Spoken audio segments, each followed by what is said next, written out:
ನಮಸ್ಕಾರ ವೀಕ್ಷಕರೇ, ನಾನು ನಿಮ್ಮ ಹೋಸ್ಟ್ ಮುನ್ನಾ ಮೊಮಿನ್. ಹೇಗಿದ್ದೀರಾ ನೀವು ವೀಕ್ಷಕರೇ? ಕರ್ನಾಟಕ ಬ್ಯಾಂಕ್ ವತಿಯಿಂದ ಕ್ಲರ್ಕ್ ಹುದ್ದೆಗಳ ಒಂದು ನೇಮಕಾತಿಗೆ ಅಧಿಸೂಚನೆಯನ್ನು ಹೊರಡಿಸಿದ್ದಾರೆ. ಬನ್ನಿ ವಿಡಿಯೋನಲ್ಲಿ ಕಂಪ್ಲೀಟಾಗಿ ವಿಡಿಯೋ ಬಗ್ಗೆ ತಿಳಿಯೋಣ. ವಿಡಿಯೋನ ಸ್ಕಿಪ್ ಮಾಡದೆ ಕೊನೆವರೆಗೂ ನೋಡಿ. ಇನ್ನೂವರೆಗೆ ನಮ್ಮ ಚಾನಲ್ಗೆ ಯಾರು ಸಬ್ಸ್ಕ್ರೈಬ್ ಮಾಡಿಲ್ಲ, ಮುಂದೆ ಬರುವ ಎಲ್ಲ ಸರ್ಕಾರಿ ಉದ್ಯೋಗ ಮಾಹಿತಿ ಪಡೆಯಲು ಈಗಲೇ ನಮ್ಮ ಚಾನಲ್ಗೆ ಸಬ್ಸ್ಕ್ರೈಬ್ ಆಗಿ. ವೀಕ್ಷಕರೇ, ಕರ್ನಾಟಕ ಬ್ಯಾಂಕ್ ವತಿಯಿಂದ ನೇಮಕಾತಿ ಅಧಿಸೂಚನೆಯನ್ನು ಹೊರಡಿಸಲಾಗಿದೆ. ಈ ಬ್ಯಾಂಕಿನಲ್ಲಿ ಖಾಲಿ ಇರುವ ನೋಡಿ ಒಂದು ಕ್ಲರ್ಕ್ ಹುದ್ದೆಗಳ ಒಂದು ನೇಮಕಾತಿಗೆ ಅಧಿಸೂಚನೆಯನ್ನು ಇಲ್ಲಿ ಹೊರಡಿಸಲಾಗಿದೆ. ವಿದ್ಯಾರ್ಥಿ ನೋಡೋದಾದ್ರೆ ನೋಡಿ, ಅಭ್ಯರ್ಥಿಗಳು graduate in any discipline from university ಅಂತ ಕೊಟ್ಟಿದ್ದಾರೆ. ಯಾವುದೇ ಒಂದು ವಿಭಾಗದಿಂದ ಪದವಿಯಲ್ಲಿ ಪಾಸಾದವರು ಅರ್ಜಿಗಳನ್ನು ಇಲ್ಲಿ ಸಲ್ಲಿಸಬಹುದಾಗಿದೆ. ವಯೋಮಿತಿ ಬಂದುಬಿಟ್ಟು ನೋಡಿ, ಮ್ಯಾಕ್ಸಿಮಮ್ ಏಜು 26 ವರ್ಷದಲ್ಲಿ ಇರುತ್ತದೆ ಮತ್ತು SC/ST ಅಭ್ಯರ್ಥಿಗಳಿಗೆ 5 ವರ್ಷ ವಯೋಮಿತಿ ಸಡಿಲಿಕೆಯನ್ನು ಇಲ್ಲಿ ಕೊಟ್ಟಿದ್ದಾರೆ. ಮಿನಿಮಮ್ ಏಜ್ ಬಂದುಬಿಟ್ಟು 18 ವರ್ಷಗಳನ್ನು ನೀವು ಕಂಪ್ಲೀಟ್ ಮಾಡ್ಕೋಬೇಕು.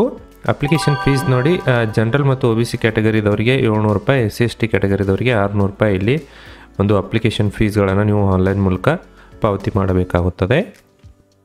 ಅದೇ ರೀತಿ ಅಭ್ಯರ್ಥಿಗಳಿಗೆ ಒಂದು ಪರೀಕ್ಷಾ ಕೇಂದ್ರಗಳು ನೋಡಿ, ಬೆಂಗಳೂರು, ಹೈದರಾಬಾದು, ಧಾರವಾಡ, ಚೆನ್ನೈ, ಕೋಲ್ಕತ್ತಾ, ಮೈಸೂರು, ಮುಂಬೈ, ಪುಣೆ, ಶಿವಮೊಗ್ಗ, ನ್ಯೂ ಡೆಲ್ಲಿ, ಮಂಗಳೂರು ಮತ್ತು ಕಲಬುರಗಿಯಲ್ಲಿ ಈ ಪರೀಕ್ಷೆಗಳನ್ನು ಮುಂದಿನ ತಿಂಗಳು ಅಂದರೆ ಡಿಸೆಂಬರ್ 15ರಂದು ಈ ಪರೀಕ್ಷೆಗಳನ್ನು ಇಲ್ಲಿ ನಡೆಸಲಿದ್ದಾರೆ.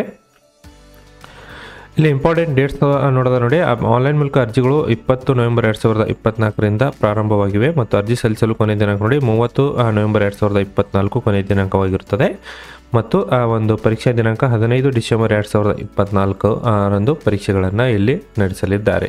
ಇಂಟ್ರೆಸ್ಟ್ ಇದ್ದವರು ನೇರವಾಗಿ ನೀವು ಅರ್ಜಿಗಳನ್ನು ಸಲ್ಲಿಸಬಹುದು. ಯಾರಿಗೆ ಹುದ್ದೆಗಳಲ್ಲಿ ಇಂಟ್ರೆಸ್ಟ್ ಇದೆ, ನಮ್ಮ ವಾಟ್ಸಪ್ ನಂಬರ್ಗೆ ಡಾಕ್ಯುಮೆಂಟ್ಗಳನ್ನು ಶೇರ್ ಮಾಡಿ, ನಿಮ್ಮ ಅಪ್ಲಿಕೇಶನ್ಗಳನ್ನು ಫಿಲ್ ಮಾಡಿ ಮತ್ತು ನಿಮಗೆ ಅರ್ಜಿಗಳನ್ನು PDF ರೂಪದಲ್ಲಿ ಪುನಃ ವಾಟ್ಸಪ್ ಮಾಡಲಾಗುತ್ತದೆ. ಇದರ ಉಪಯೋಗವನ್ನು ನೀವು ಪಡೆಯಬಹುದು. ಏನಾದರೂ ಅರ್ಜಿ ಸಲ್ಲಿಸುವ ತೊಂದರೆಗಳಾಗಿದ್ದಲ್ಲಿ ಕೂಡ ನಿಮ್ಮ ಡಿಸ್ಪ್ಲೇ ಮೇಲೆ ಕಾಣುತ್ತಿರುವ ಒಂದು ನಂಬರ್ಗೆ ಕರೆ ಮಾಡಿ ನಿಮ್ಮ ಒಂದು ಪ್ರಾಬ್ಲಮ್ಗಳನ್ನು ಇಲ್ಲಿ ಸಾಲ್ವ್ ಮಾಡ್ಕೋಬೋದು. ವೀಕ್ಷಕರೇ, ಮಾಹಿತಿ ತಮಗೆ ಇಷ್ಟ ಆಗಿದ್ದಲ್ಲಿ ಒಂದು ಲೈಕ್ ಮಾಡಿ. ನಾನು ಮತ್ತೆ ಭೇಟಿ ಆಗ್ತೇನೆ ಮುಂದಿನ ಉದ್ಯೋಗ ಮಾಹಿತಿಯೊಂದಿಗೆ. ಅಲ್ಲಿವರೆಗೂ ನಮಸ್ಕಾರ, ಧನ್ಯವಾದಗಳು.